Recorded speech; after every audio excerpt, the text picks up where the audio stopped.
A majority of Guernsey's electricity comes through the cable link from France, but as Operations Engineer Joel Bramer told me, Guernsey Electricity's power station is always ready to switch to on-island generation if needed.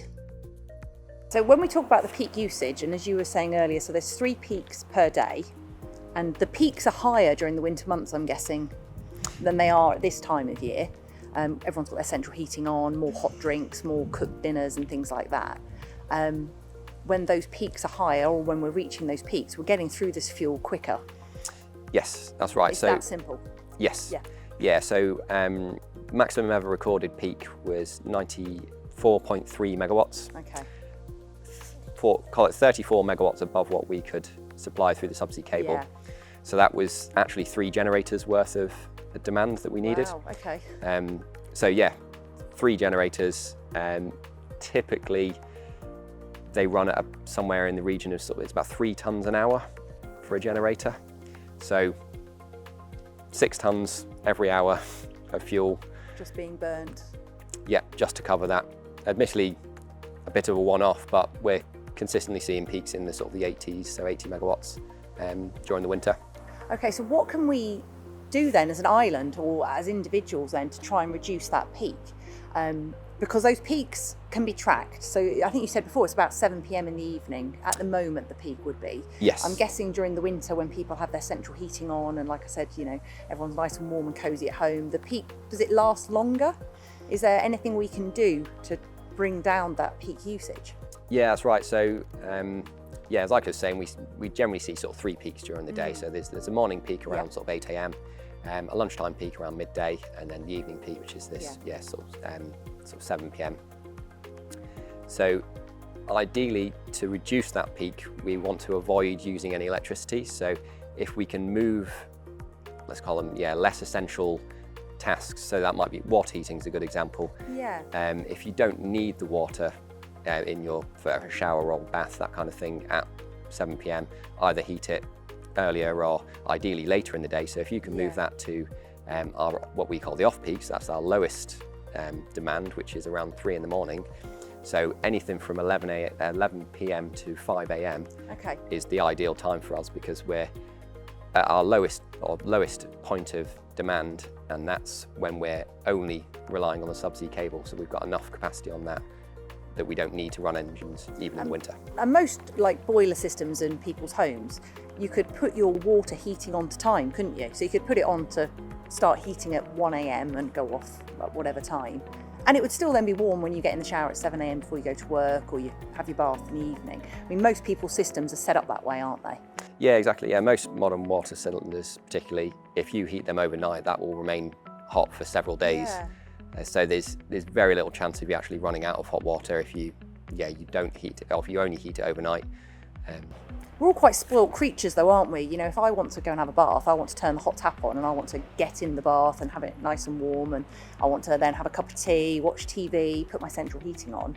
What's in it for me if I, change all my systems at home so that they're heating up and working in the early hours of the morning?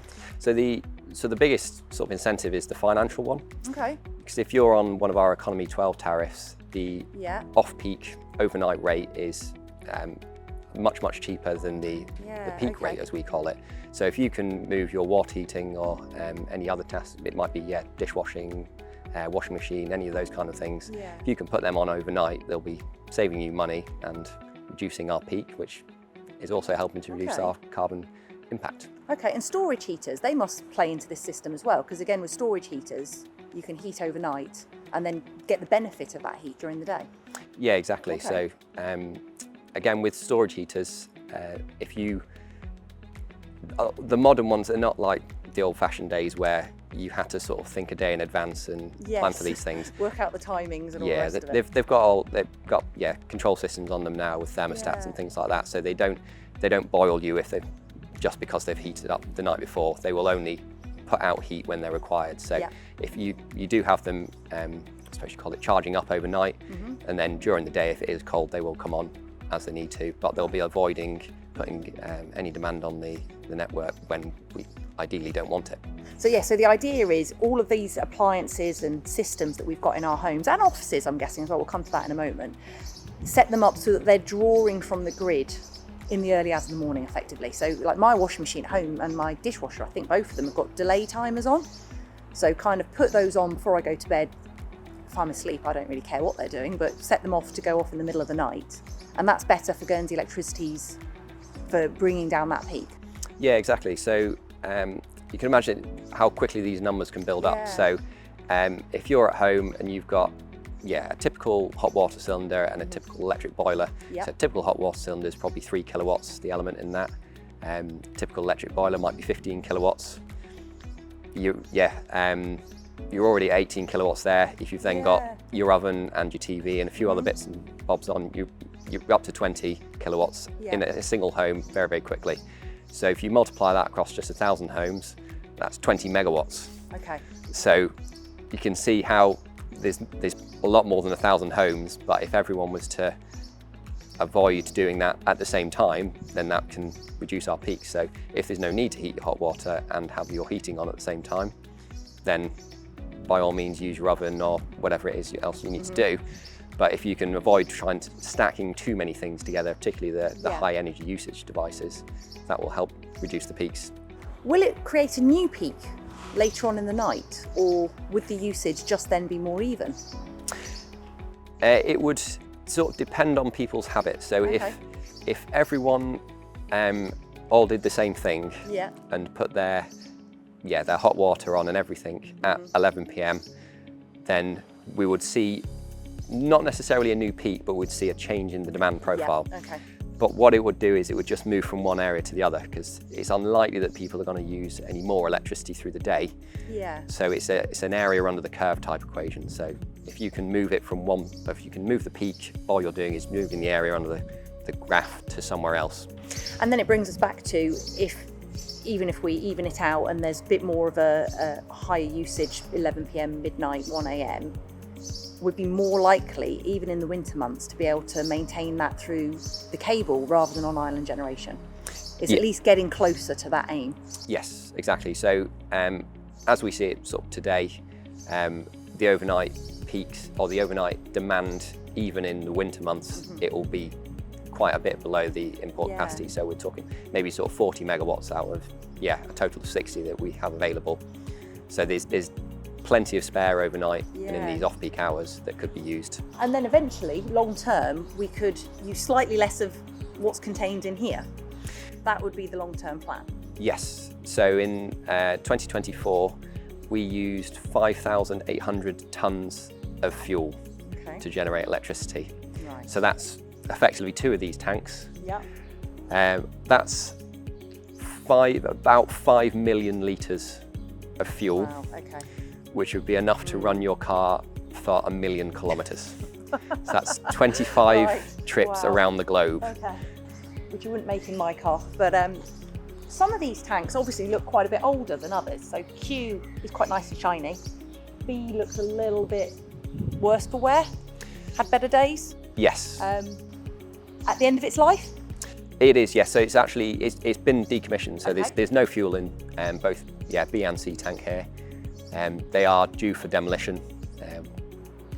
But if we keep using fuel in the way that we are for on-island generation, presumably they'll have to be replaced. Yes, so going back to this, we must maintain 4 weeks of on-island generation capacity. So as we are today with the 6 tanks that we have in service, we're about there, that's fine. But if demand continues to increase, particularly at the peaks, because we have to cover the peak, it's not just the average or the best case scenario, it's the whatever the recorded peak is. So if 93 today becomes 100 this year or next year or the year after, then we're going to have to put in more fuel storage to make sure that we've still got that capacity on island. So maintaining these must be another critical part of the work that's done here at Guernsey Electricity. There seems to be a lot going on that the rest of us don't know about. Yes, so because of the design of these fuel tanks, they're insulated tanks, so it's a heated product. So because they're insulated, we're required to do what's called an out-of-service inspection every 7 years. So that involves, as you can see behind me here, scaffolding the entire tank, removing all of the insulation, and then inspecting the entire tank for any defects, repairing any of those defects, re-insulating or painting, re-insulating, and then putting back into service. So every 7 years, we've got 6 tanks. It's a tank a year. So every year we have to do this job, and it will continue forever and ever. And if on-island generation, if the demand for on-island generation continues, there could, in theory, in time, be demand for an 8th or a 9th, a 10th tank, because as you said, you've got to maintain that peak capacity. Yes, exactly. Yeah, So okay. even if the amount of electricity used, so your bill at home will come in kilowatt hours. Yep. So that's a unit of electricity. So that's 1 kilowatt for an hour's period. Yeah. So there's a time element to these things as well. So it's not just the peak. So you could, in an ideal world, what we would ideally like, which would be brilliant, is if we could flatten our demand curve to a perfectly flat line, and then the same amount of energy would still have been consumed overall, but those peaks would have been taken out of it. So anything that we can do that reduces those peaks just means that we can cut back on how much we have to have in backup capacity, essentially. Yeah. So we can all play our part in this. And I mentioned before, so residential homeowners, so if we can do our water and central heating, if we can do that overnight, run our big appliances overnight. So that then actually frees us up, doesn't it, to be able to cook our dinner and watch TV and enjoy our lives, but just run the big appliances in the middle of the night when everyone else is asleep. But businesses and offices can all play their part as well. So thinking about our office, I think we all do, but it's making sure you do those simple things like turning everything off when you get home at the end of the day. And if no one's there, nothing needs to be on, does it, in theory? Yeah, absolutely. I mean, yeah, computer screens are the perfect example of that. Yeah. Overnight, the number of computer screens you can see on in offices as you're driving around the island, for example, do they need to be on? Probably not. If you switched all of those off, that would just be, quite an easy saving.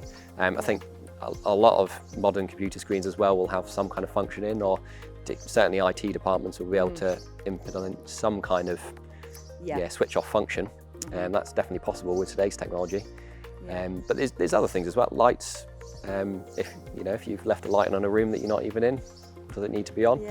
So it's all those little things really do all make a difference. Yeah, absolutely. Yeah, they very, very quickly add up. So, like I was saying before, it's 1,000 households with 20 kilowatts of load, which for a single house isn't a particularly large amount. That's pretty reasonable.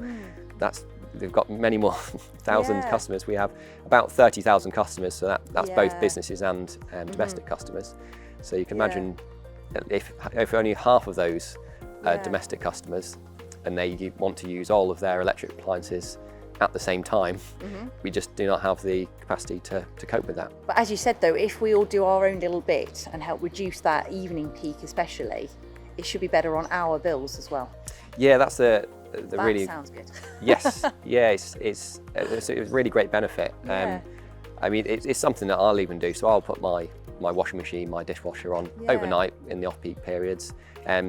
Similarly with I've got a hot water cylinder that does all of its heating overnight in the off-peak periods. And I benefit from the cheap rate electricity on the economy 12 tariff. Yeah, because I'm pretty sure my bill actually says how much I've used within the economy 12 tariff. So I'm going to have to check that and keep an eye on it and see if I can increase that usage and reduce the rest of it. And one other thing I was just thinking of actually, again, I mean, it's a lovely sunny day, but when we come to the winter months, you put your heating on and there's a risk of losing. I live in an old cottage, so you do lose some of it, don't you, through old doors and old windows. So things like when people can afford to, obviously, because it is an investment in your own home, but when people can afford to make that investment and make those repairs, or insulation, that must all help as well in bringing down the peak that we're talking about, if it's keeping the heat within your home. Yeah, absolutely. Your boiler at home will only supply heat when the thermostat drops below a certain temperature. So the more heat that you can keep in your building or not lose to the atmosphere, it's beneficial to yourself because you're not paying for that. But it's also beneficial to us because we're then reducing our overall demand. And I mean, there's a lot of, there should, over the coming years, be a lot of new builds coming across Guernsey. So hopefully they'll have all that insulation built into it. But for those of us that live in older properties, that could be a consideration, just to look into ways of keeping the heat within the home? Yeah, it might be relatively simple Yeah. fixes. There's things like weather strips on your windows if you've got sort of old sash windows. There's a small gap in there. You can get sort of sticky backed weather stripping that can fit in there. That helps stop drafts, reducing your energy losses there. It might be if you have got a loft without insulation in, actually fitting the woven fibre, so the kind of the fiberglass insulation in your loft, relatively cheap, and the payback on insulation can be quite quick. So although it might seem reasonably expensive on the face of it, you very quickly make a saving on that. Even if you're not on electric, if you're on an oil or a gas boiler, it'll be exactly the same saving. You're not losing heat to the environment. Okay, so these are all things to think about, but hopefully in time, everyone playing their bit, we can bring down these peaks. Aim for a flat line. We might not get there, but that's the aim. Yes, in an ideal world, we'd have a flat line. Then all of our predictions would be really, really simple. We'd have very little to do. And, Dave would have a really easy day at work. That would be it, yeah. Lovely. He wouldn't have to worry about when he needs to switch a generator on because, he would never have to. Be off island through the cable, and as you said, that's all renewable energy sources. Yes, so it's all sourced from certified renewables in the European grid. And we can tap into that then. Yes. Fantastic.